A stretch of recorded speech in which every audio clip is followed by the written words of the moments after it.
তো এই ইউনূস আর জামাতের চেঙ্গারু কোর্টের বিচার মানার জন্য কি বাংলাদেশ স্বাধীন হয়েছে?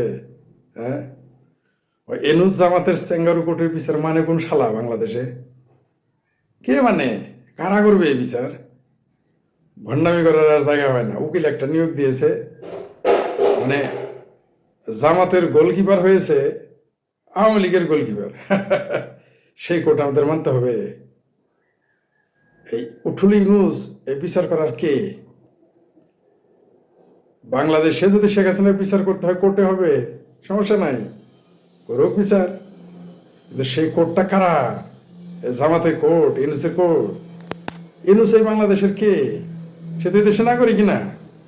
না তার বউ পোলাপান এই দেশে থাকে, না তিনি এই দেশে থাকেন। তার পাসপোর্ট কোথায় একটু দেখি আমরা, তার জাতীয় পরিচয় পত্রটা একটু দেখি।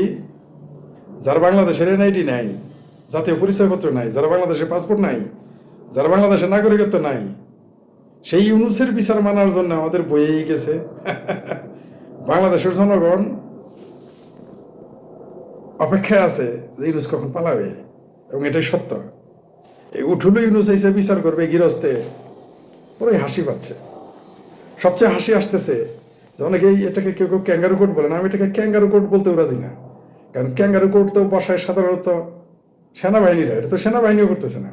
সেনাবাহিনী করলে তাও একটা কথা বলতে পারতাম যে বাংলাদেশের সেনাবাহিনী, তাদের নাগরিকত্ব আছে অন্তত, তারা অন্তত দেশের নাগরিক। ভুল হোক শুদ্ধ হোক, মানে বিভ্রান্তিকর বিচার করুক আর প্রতিশোধমূলক বিচার করুক বা রায় দেখ, সেটা বাংলাদেশের তো জনগণ। কিন্তু এর আগে জামাত কে? এই ইউনূসের জামাত, জামাত তো পাকিস্তান, ওর হেডকোয়ার্টার হচ্ছে পাকিস্তানে। তারা তো এই দেশ মানে না। তাদের বিচার, তারা বিচার করে এই দেশে কে? আর হইলো বাকি ইউনূস। ইউনূস তো হইলো উঠুলু, সে আজ আছে কাল নাই, কালকে চলে যাবে। তার বউ পোলাপান বাংলাদেশের নাগরিক না, তিনি নিজের বাংলাদেশের নাগরিক না, আর আসছে বাংলাদেশে শেখ হাসিনা বিচার করতে। এই স্যাঙ্গারু কোর্টকে কে মানে? এটার আমি নাম দিয়েছি স্যাঙ্গারু কোর্ট। এই ইউনূসের স্যাঙ্গারু কোর্টের বিচার বাংলাদেশের জনগণ মানবে? এই হাস্যকর কথা আপনারা বিশ্বাস করেন? হ্যাঁ, তবে ঝুঁকিতে আছে যারা বাংলাদেশে এই মুহূর্তে জেলে আছে, হাজতে আছে, তাদের উপরে একটা জুলুম নির্যাতন এবং ফাঁসি দিয়ে দিতে পারে। কিন্তু বাংলাদেশের জনগণ তো ক্ষমা করবে না। যাদের এই মুহূর্তে আটকে রেখেছে তাদের ফাঁসি দিলে বাংলাদেশের জনগণ এদের কাউকে ক্ষমা করবে না, আপনি নিশ্চিত থাকেন। ইতিহাস বড় নির্মম। আমরা দেখেছি বঙ্গবন্ধুর খুনিকে রাষ্ট্রদূত করে বিদেশে পাঠানো হয়েছিল, সারা জীবন আত্মগোপনে থাকতে হয়েছে, এখনো আত্মগোপনে থাকতে হয়। আর যারা পরে ধরা পড়েছে তাদের ফাঁসি হয়েছে, জেলে হয়েছে, এটা আপনারা দেখতে পাচ্ছেন, এবারও দেখতে পাবেন। যারা এই স্যাঙ্গারু কোর্ট বসিয়েছে তাদের পরিণতির জন্য, আমি তাদের পরিণতির জন্য চিন্তা করতেছি। ওই যে ছোটবেলা একটা গল্প শুনছেন না, তোর দাদা মারা গেছে, বাপের সাথে তুই বেশি কান্দসকে, এরপরে তো আমার বাপের সিরিয়াল। তো আমি একটু চিন্তা করতেছি না যে স্যাঙ্গারু কোর্টে এই আওয়ামী লীগ এবং মুক্তিযুদ্ধের পক্ষের শক্তির মানুষদের কি বিচার হবে, এটা আমি ভাবতেছি না। আমি ভাবতেছি এই স্যাঙ্গারু কোর্ট যারা বসিয়েছে এবং স্যাঙ্গারু কোর্টে যারা রায় দিবে তাদের কি পরিণতি হবে, আমি সেই চিন্তায় আছি। আমি একটু চিন্তা করতেছি না যে স্যাঙ্গারু কোর্টে শেখ হাসিনাকে এনে ফাঁসি দেবে, ওবায়দুল কাদের সাহেবকে এনে ফাঁসি দেবে, আরাফাতকে এনে ফাঁসি দেবে, আরাফাত সাহেবকে ফাঁসি দেবে। অত নালিয়া দেশের না বাংলাদেশ। এখনো বাংলাদেশের মানুষ সব মারা যায় নাই, এখনো বাংলাদেশের মুক্তিযুদ্ধের পক্ষের মানুষ সব মারা যায়নি রে ভাই। এখনো বাংলাদেশের মুক্তিযুদ্ধের পক্ষের প্রচুর মানুষ আছে। হ্যাঁ, রাজাকার, আল বদর, আল শামস, তাদের ফালাফালি কোদাকুদি একটু বেড়ে গেছে এই ইউনূসের কল্যাণে।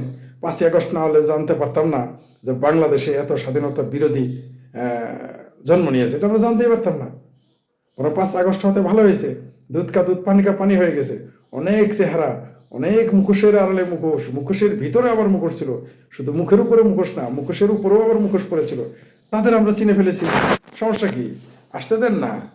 এই যে যদি 5ই আগস্ট না হতো আপনি জানতে পারতেন যে সায়ান ফায়ান সিংকুবামের আসলে কি, জানতে পারতেন। গণজাগরণ মঞ্চ এরা কিন্তু ফালাফালি করছে, আবার এরাই এখন দেখেন রূপ পাল্টে কিভাবে কোন দিকে চলে গেছে, দেখতে পাচ্ছেন? এগুলো জানতে পারতেন?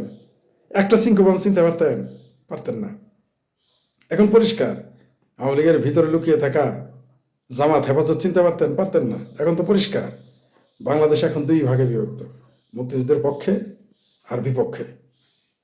পরিষ্কার আমরা দেখতে পাচ্ছি, এবং এটা আমরা দেখবো। তো এই স্যাঙ্গারু কোর্টকে বাংলাদেশের জনগণ মানে না। ইউনূস জামাতের স্যাঙ্গারু কোর্টকে বাংলাদেশের জনগণ থোড়াই কেয়ার করে।